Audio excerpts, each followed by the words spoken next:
하나님께서 우리에게 허락하신 새날도 하나님이 우리에게 허락하시는 모든 길들이 순탄할지 험난할지 알지 못하나 어느 길에 서 있든지 주님과 함께면 파도도 잔잔케 하시는 그 주님께서 파도를 잔잔케 하실 뿐만 아니라 우리를 저 강 건너에까지 무사히 도달하게 하실 분이심을 저희가 믿습니다. 오늘도 주를 의지하고 세상을 보게 하시고 주님과 함께 세상을 걸어가는 종들이 되게 하여 주옵소서. 이 새벽에도 저희를 불러주셔서 감사합니다. 이 예배가 하나님께 영광이 되게 하여 주옵소서. 예수님 이름으로 감사하며 기도드렸습니다. 아멘. 오늘 하나님께서 우리에게 주신 말씀은 룻기 2장 1절부터 11절까지입니다. 룻기 2장 1절부터 11절까지 구약성경 403페이지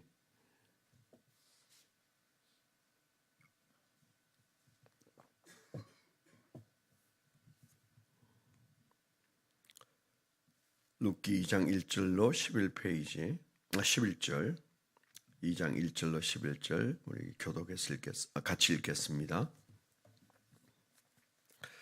시작. 나오미의 남편 엘리멜렉의 친족으로 유력한 자가 있으니 그의 이름은 보아스더라. 모압 여인 룻이 나오미에게 이르되 원하건대 내가 밭으로 가서 내가 누구에게 은혜를 입으면 그를 따라서 이삭을 줍겠나이다 하니 나오미가 그에게 이르되 내 따라 갈지어다 하며 룻이 가서 베는 자를 따라 밭에서 이삭을 줍는데 우연히 엘리멜렉의 친족 보아스에게 속한 밭에 이르렀더라. 마침 보아스가 베들레헴에서부터 와서 베는 자들에게 이르되 여호와께서 너희와 함께 하시기를 원하노라 하니 그들이 대답하되 여호와께서 당신에게 복 주시기를 원하나이다 하니라. 보아스가 베는 자들 거느린 사원에게 이르되 이는 누구의 소녀냐 하니 베는 자를 거느린 사원이 대답하여 이르되 이는 나오미와 함께 모압 지방에서 돌아온 모압 소녀인데 그의 말이 나로 베는 자를 따라 단 사이에서 이삭을 줍게 하소서 하였고 아침부터 와서는 잠시 집에서 쉰 외에 지금까지 계속하는 중이니이다. 보아스가 룻에게 이르되 내 따라 들으라. 이삭을 주우러 다른 밭으로 가지 말며 여기서 떠나지 말고 나의 소녀들과 함께 있으라. 그들이 베는 밭을 보고 그들을 따르라. 내가 그 소년들에게 명령하여 너를 건드리지 말라 하였느니라. 목이 마르거든 그곳에 가서 소년들이 기르온 것을 마실지니라 하는지라.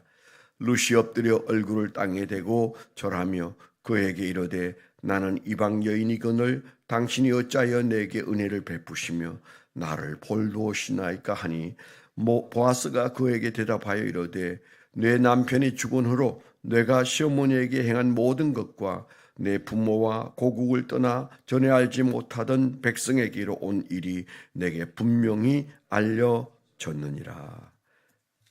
네. 오늘 말씀 묵상하고 적어본 적용 제목 잠시 나누도록 하겠습니다. 하나님은 망원경과 현미경의 눈으로 세상을 통치하신다. 그러므로 가장 작은 나의 문제도 훤히 아신다. 하나님은 망원경과 현미경의 눈으로 세상을 통치하신다. 그러므로 가장 작은 나의 문제도 훤히 아신다. 그렇게 적어봤습니다. 네, 일주일 만에 다시 이 자리에 세워주신 하나님께 감사를 드리고 또 잠시 은혜를 나누도록 하겠습니다. 오늘 우리가 읽은 룻기는 생각하기에 따라서 좀 그 성경 안에서의 그 비중이 좀 특별하죠.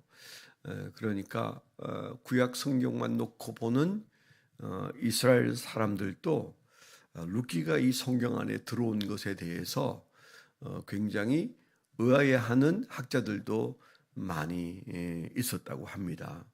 지금도 구약학자들은 룻기가 위치하고 있는 이 위치가, 이 무게감이 어느 정도이냐에 따라서 설왕설래하는 거죠.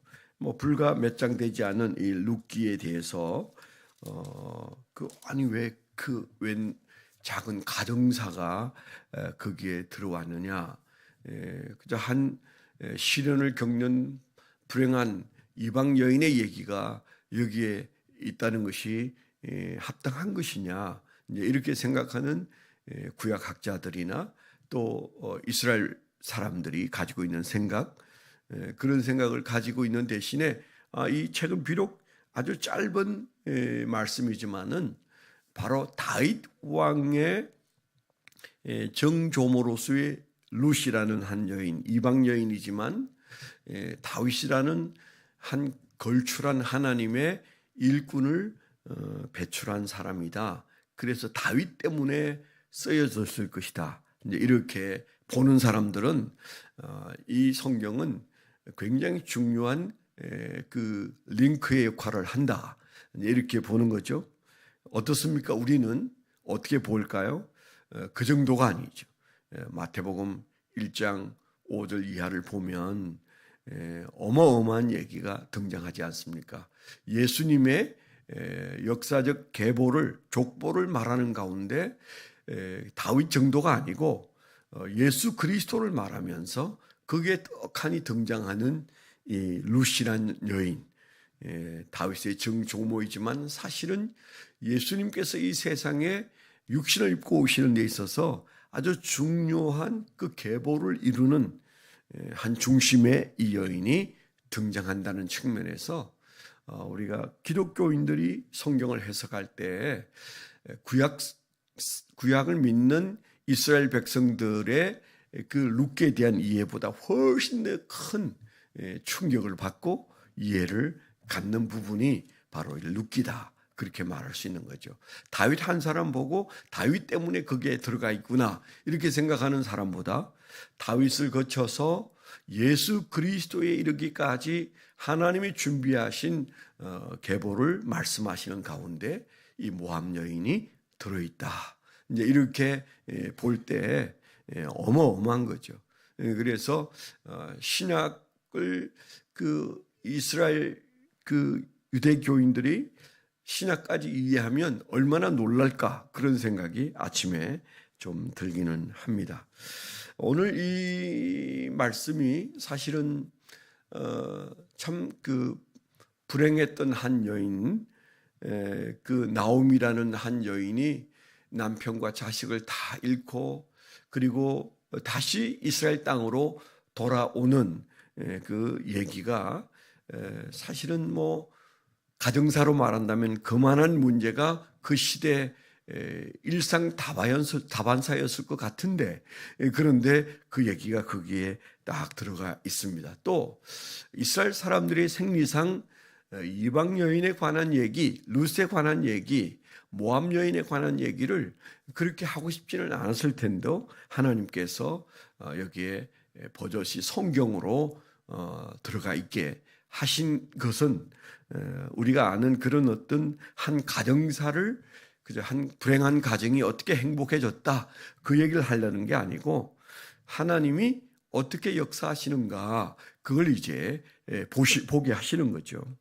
오늘 말씀에 보면 그 앞에 3절에 보면 룻이 가서 베는 자를 따라 밭에서 이삭을 줍는데 우연히 엘리멜렉의 친족 보아스에게 속한 밭에 이르렀더라. 룻에게는 그냥 우연한 길이었습니다. 어디 가서 곡식을 좀 만들어 오나 그래서 나왔던 이 여인의 걸음은 우연한 걸음이었어.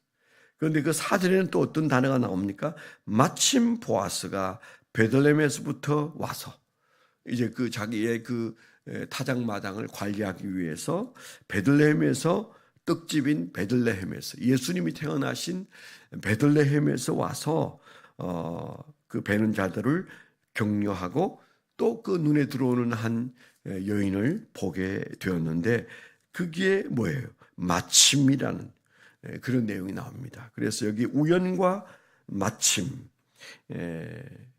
그러니까 그 여인이 보거나 보아스가 그 여인을 발견한 것은 우연이고 어쩌다가 때를 맞춘 것인데, 그런데 역사는 뭐라고 말합니까? 하나님이 그 룻을 거기 있게 하셨어요. 결코 그 우연은 하나님께도 우연은 아니죠.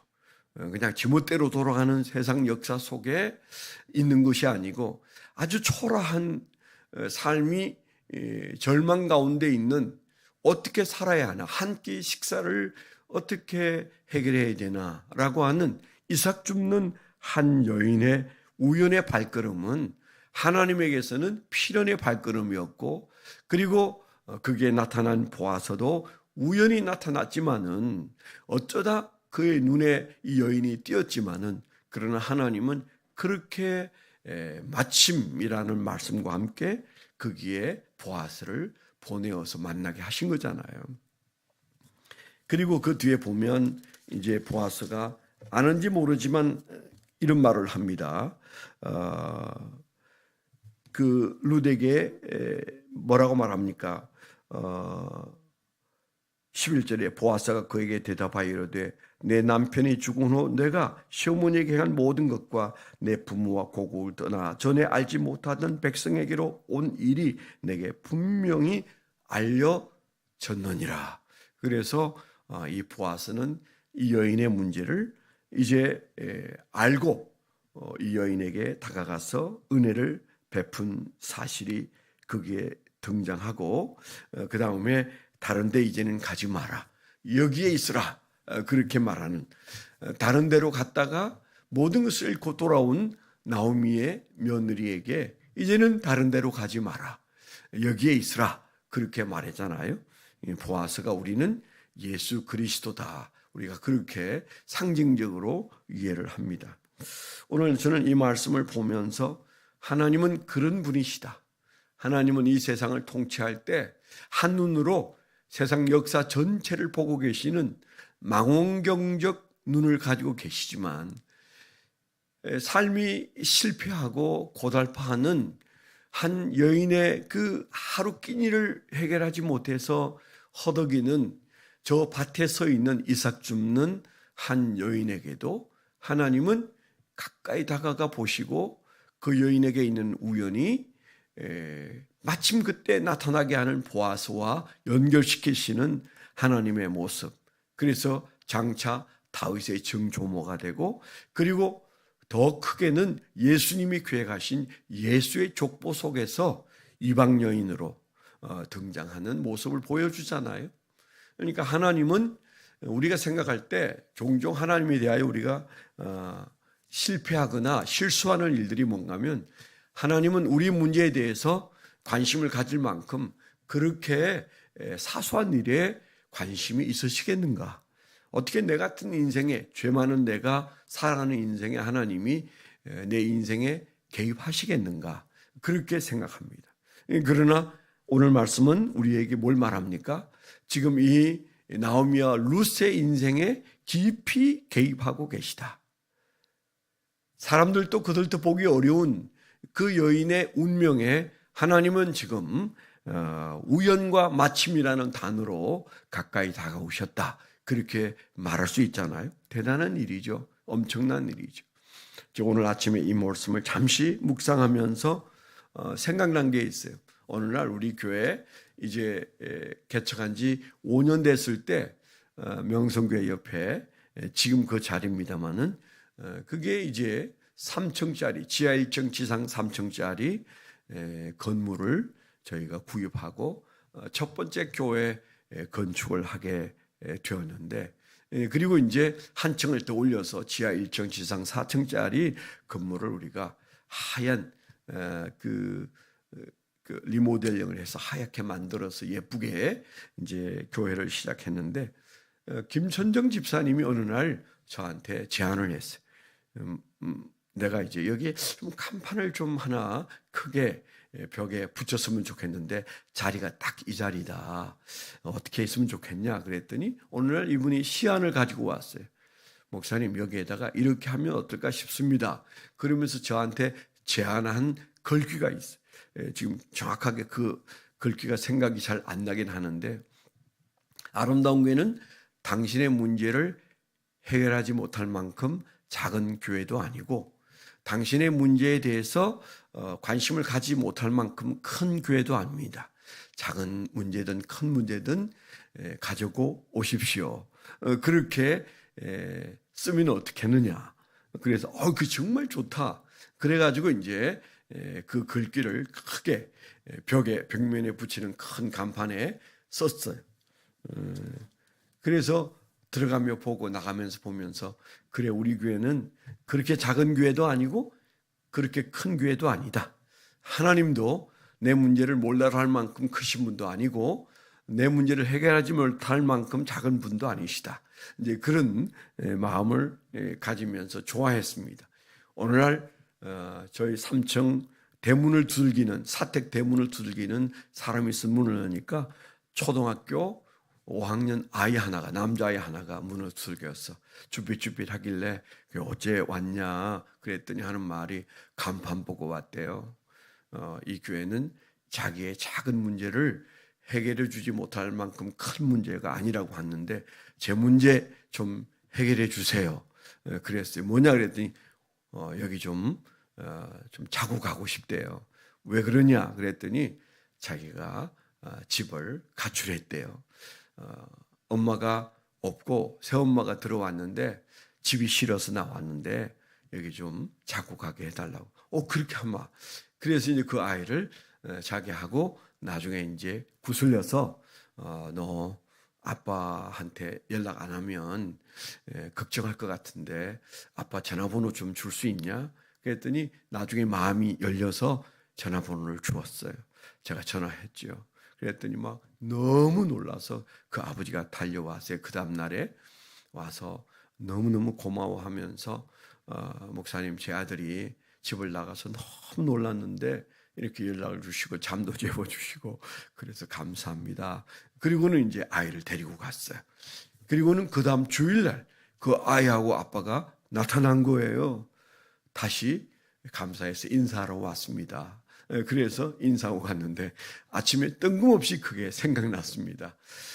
그때 그 간판, 제가 만든 글귀도 아니고 김천정 화백이 그 글귀를 써서 가져왔어요. 어떠냐, 이걸 가지고 아름다운 교회 그렇게 붙이기보다는 이 글귀를 붙이고 싶다. 그래서 그렇게 하자. 그래서 이제 예쁜 간판을, 그림을 넣어서 만들었던 기억이 있습니다.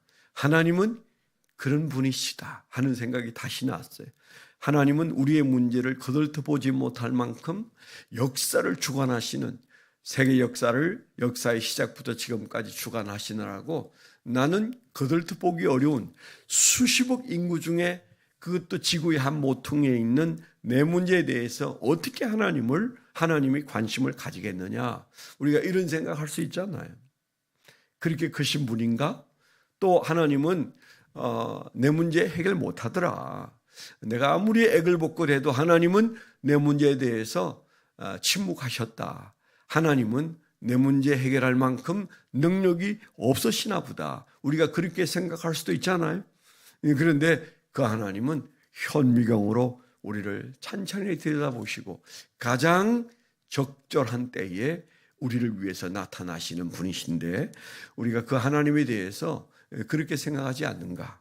그래서 하나님이 그러시듯 교회가 그렇고 우리의 생애에서 여기 이 룻을 지목하여 보시고 역사 속에 드러나게 하시는 분이 하나님이시잖아요. 내 인생에는 이제는 결코 우연은 없다. 내게 우연같이 다가오는 삶의 문제들은 낱낱이 하나님의 섭리 가운데 역사를 이루어내고 그리고 합력하여 선을 이룬다. 우리가 이런 믿음이 진짜 믿음이죠. 그 하나님에 대한 신뢰가 그럴 때 하나님이 기뻐하실 겁니다. 오늘도 우리가 하루를 살 때 하나님은 그 눈이 얼마나 대단한지 역사를 꿰뚫어 보고 섬세하게 역사하실 뿐만 아니고 그리고 우리 개인사도 깊이 들여다보시고 가장 좋은 방법을 알고 계신 현미경과 망원경을 가지고 계시는 하나님의 눈, 우리가 그런 마음으로 하나님을 가슴에 품으면 우리의 삶이 훨씬 멋있고 그리고 담대하게 사라지겠다는 생각이 아침에 듭니다. 오늘 하루 그 하나님과 사귀고 그 하나님과 동행하는 그런 은혜가 넘치기를 축원합니다. 기도 제목을 잠시 나누겠습니다. 우리 홍영미 집사님 지금 현재 아버님 건강 문제로 지금 우리 교인들이 어제 카톡방에서도 기도하는데 목요일 날 운전해서 친구들과 함께 SUV를 운전해 가시다가 아마 좀 건강이 안 좋으셨는지 전봇대를 들여받고 차가 논바닥에 전복이 되어서 저도 보니까 그 기사가 신문 기사가 나와 있더라고요. 근데 이제 그 친구분들의 그 건강 때문에 정신이 하나도 없었다가 차츰 몸이 안 좋아졌는데 사실은 굉장히 심각한데 몰랐던 모양이에요. 그래서 어제 겨우 이제 종합병원으로 응급실로 실려가서 입원을 했는데 지금은 중환자실에 계시고 호흡이 좀 곤란하고 그 여기저기 좀 부러지시고 그랬는데 폐렴도 있고 여러 가지 연약한 가운데 있다고 합니다. 지금 79세라 연세가 있으셔서 그 딸이 무척 걱정하고 눈물을 흘리던데 여러분 위해서 기도해 주십시오. 잘 회복되어져서 그 아버님도 예수 믿는, 어머니는 예수를 믿으시는데 아버지가 예수를 아직까지 안 믿으신다고 합니다. 여러분 위해서 기도해 주시면 감사하겠고, 지금 매단에서 아직도 네 분이 남아서 지금 현재 보수공사를 하고 있습니다. 그 공사 안전하게 또 이제 나가서 오래 있기 때문에 가만히 있어도 적응이 어려운 그런 환경인데 일까지 하니까 하나님께서 만져주셔서 건강하게 보수공사를 잘 마치고 돌아올 수 있도록, 또 선교를 마치고 오신 분들에게 항상 가기 전에도 다녀온 다음에도 마귀는 시험하려고 합니다. 은혜를 쏟지 않고 시험 들지 않고 그리고 일상에서도 승리하는 단기 선교단들이 될 수 있도록 여러분 기도해 주시면 좋겠습니다. 하나님 아버지, 험한 시험 속에서도 저희를 지키셨고 오늘도 우리를 지키시며 저 룻을 살펴보시고 한 실패한 가문의 한 여인의 고달픈 생을 주님께서 들여다보시고 그 인생을 일으켜 주신 것처럼 오늘도 우리를 살피시고 우리를 일으키시고 동행하여 주실 줄 믿습니다. 하나님 아버지, 오늘도 우리의 기도를 들으시고 응답하여 주시옵소서. 이제는 우리 주 예수 그리스도의 은혜와 아버지 하나님의 극진하신 사랑과 성령님의 내주 동행하시며 감동하심이 하나님을 사랑하는 거룩한 백성들의 생애 위에 지금부터 영원토록 함께하여 주시옵기만을 간절히 축원하옵나이다. 아멘.